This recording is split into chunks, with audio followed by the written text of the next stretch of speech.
Tonight, Donald Trump defends what many Republicans call a surrender, the worst foreign policy blunder in decades, and batshit crazy. I thought somebody was spoofing me when I saw it. So, is Iran better off now than before the war?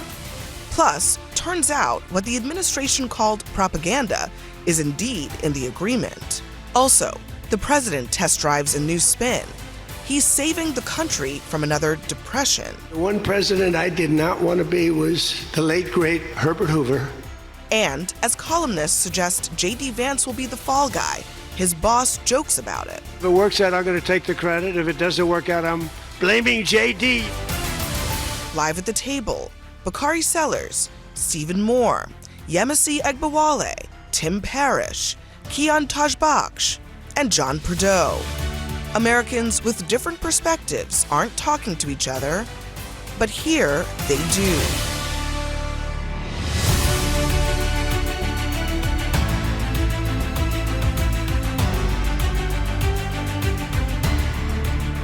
Good evening, I'm Abby Phillip in New York. Tonight, the agreement between Iran and the United States has been released, and even allies of the president are trashing it. Quote, an American surrender, a grave capitulation, and the worst foreign policy blunder in decades. So what's in it and what is out? Well, as part of the deal, the parties agreed to immediately end military operations on all fronts, including in Lebanon. And Iran reaffirms that it will not procure or develop nuclear weapons. But Iran seems to be gaining a whole lot out of the war that Donald Trump started. This agreement includes an unfreezing of Iranian assets, significant sanctions relief, and permission for Iran to sell its oil immediately. The United States agrees to lift its naval blockade of the Strait of Hormuz, and Iran agrees to remove mines, ensuring toll-free passage through that strait, but only for 60 days. And perhaps most controversially, the deal could establish a $300 billion fund paid for by Gulf allies. Now, questions still remain about Iran's ballistic missile arsenal, its nuclear enrichment program, and what, if anything, happens to the nuclear deal if a broader deal isn't reached within 60 days. Now, reacting to this agreement, here is Fox News host Trey Gowdy. They're better off than they were before the hostilities began. And that should not be the consequence of war. When you lose a war, I mean, think about it, Sandra. We went into Iran and rescued a downed pilot. We had total control over that country. We were winning militarily and economically. And when you are in that position, you negotiate from strength. You don't give people money. You don't give them access. What are they going to do with the money, Sandra? You know that Iran is going to use this for nefarious purposes. We all know that. The regime has not changed.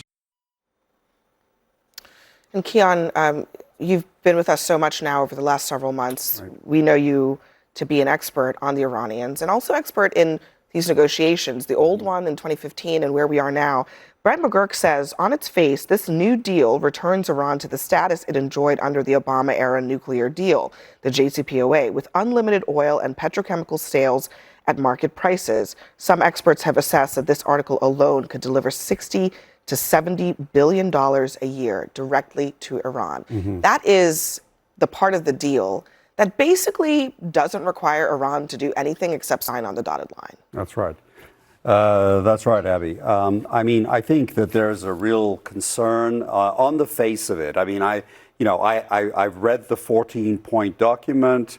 The administration is saying actually confusing things. They're saying we shouldn't take the text of the published 14 points seriously.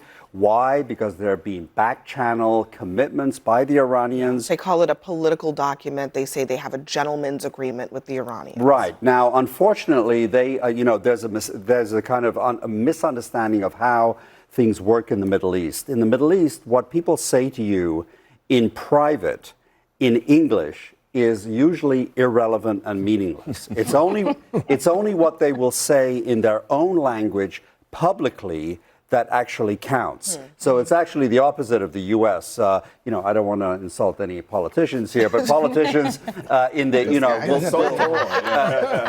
politicians typically, they're criticized for lying in public but telling you the truth in private.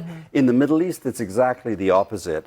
They will actually say the truth only in public, but in private, they'll say whatever you want to hear. So until we actually see what the terms are and how the negotiations go forward, on the face of it, first of all, I wouldn't trust those back channel and those commitments. We'd have to see what they are on paper, because that kind of vagueness is exactly where Iran is an expert at basically using ambiguity for their own purposes.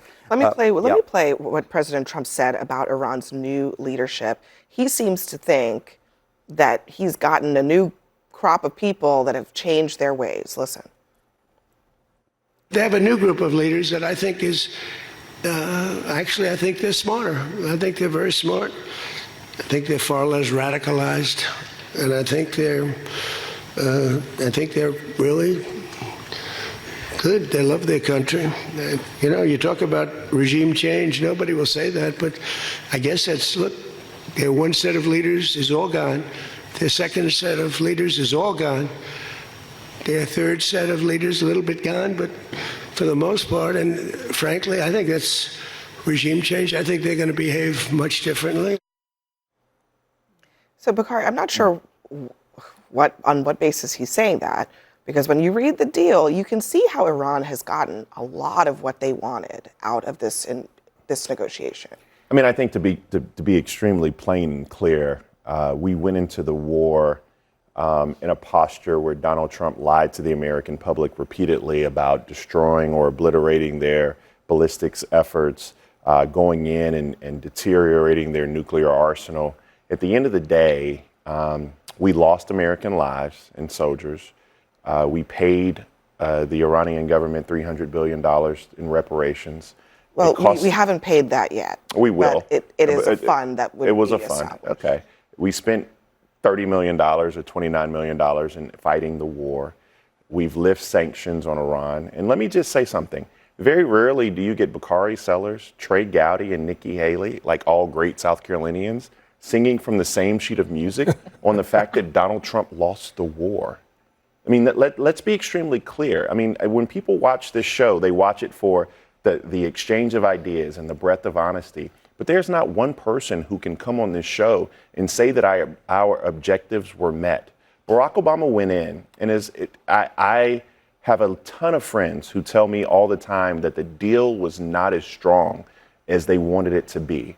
But we spent about $1.8 billion. A lot of that was unfrozen Iranian assets. We actually were able to secure 98% of their enriched uranium. They were further away from a nuclear weapon than they are today.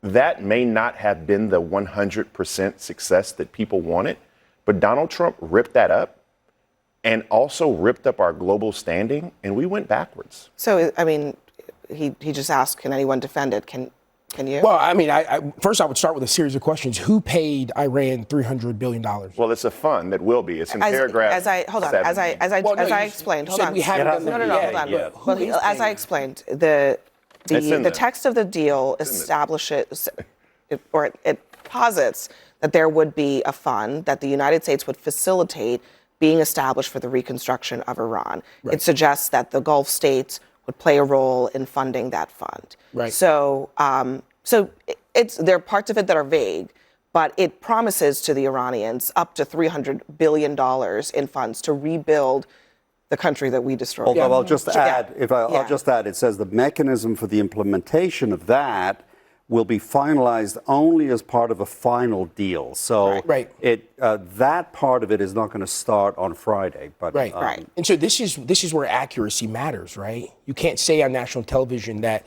the president is given. Well, Tim, I corrected him on that. You did, and I'm but there are other points about the one thing that isn't in dispute that happens as of today, apparently, is that the oil sanctions are lifted. Mm-hmm.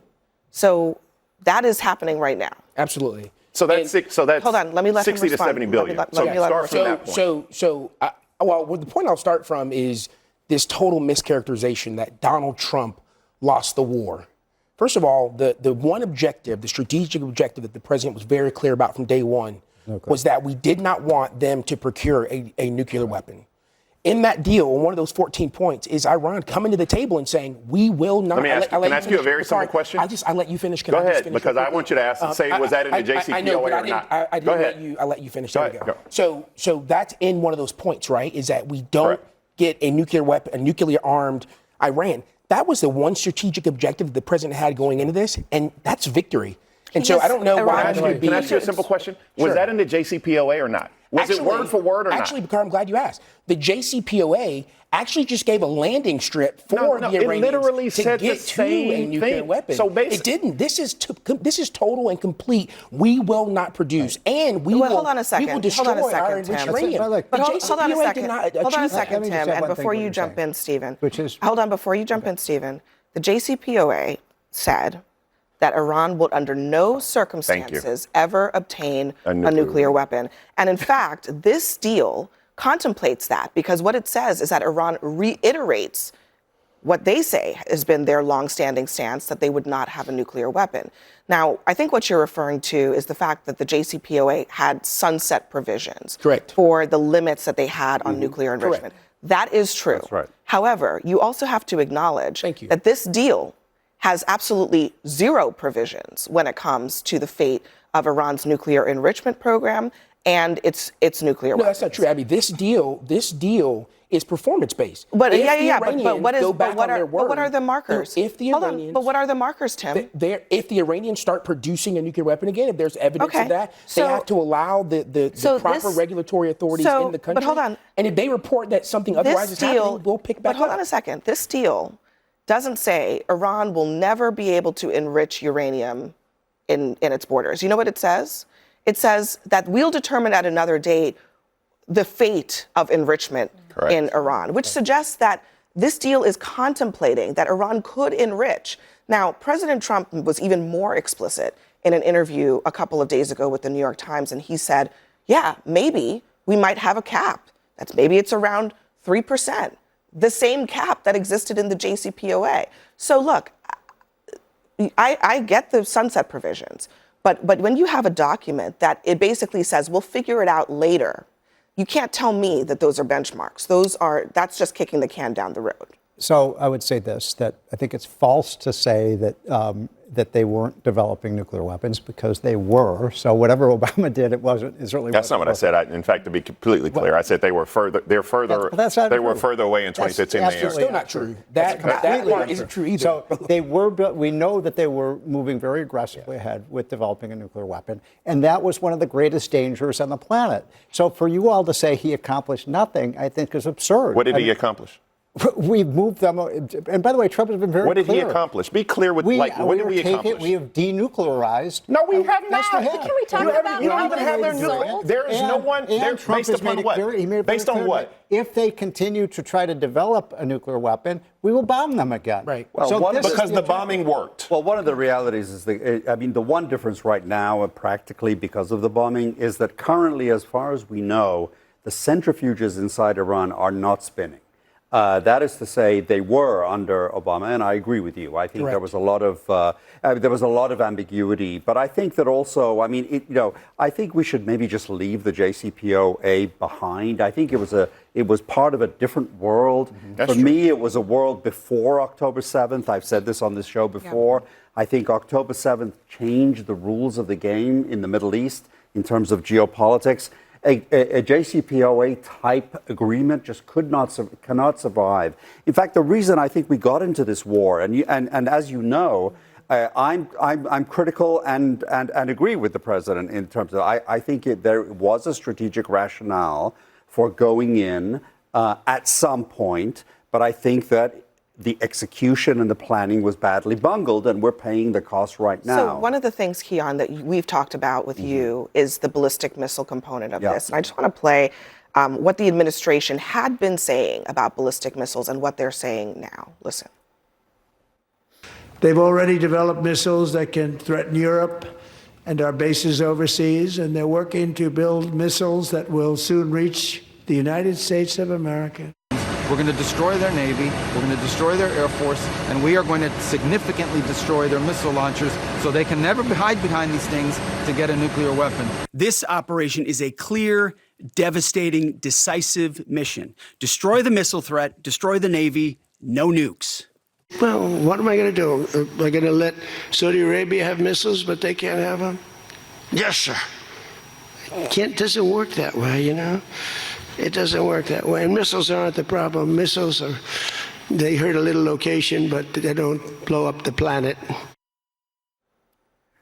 I mean, what can I tell you? It's look. I mean, planning and look, knowing to do to do the right thing is one thing, but knowing how to do it right is a different thing. That's very true. And you know, and I'm in the position that it was, you know, maybe it wasn't the right time to do it, but at some point I felt that the war was inevitable. And I think this is kicking down the can down the road. Disagreement. How has Trump? I mean, the whole rationale, just to be clear, actually, even more so than the nuclear rationale, because, you know, last year when they did the bombing, it was actually to bury the nuclear material, right?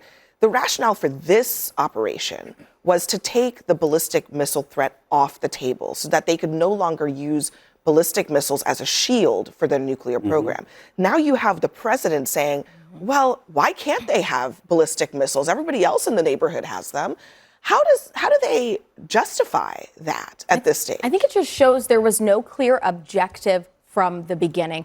I think the president and the administration sold this war in very large terms. And there's a middle ground. There are people who will say, look, we understand that Iran is a threat, but the president added so much to it. I mean, let's talk about, we're not even talking about the human rights element that was added at the beginning. Right. He created a moral argument for going into Iran. He wanted an entire regime change. And I would now ask, are the people in Iran safer, more freer, better off, or have we completely lost that because we used it? The regime was killing thousands and thousands of people. But the regime has the regime we've cut off one head and another has sprouted up. The regime has not changed. It actually got younger and angrier, and we'll see. We'll see. But it's a theocracy, and you can't bomb your way to a democracy. It doesn't make sense. But regime change was never this president's objective. Yes, it was. He literally said on the night of the bombing. Israelis, maybe, but that was never one of the objectives of the president. We've gone through this before. He said on the night of the bombing,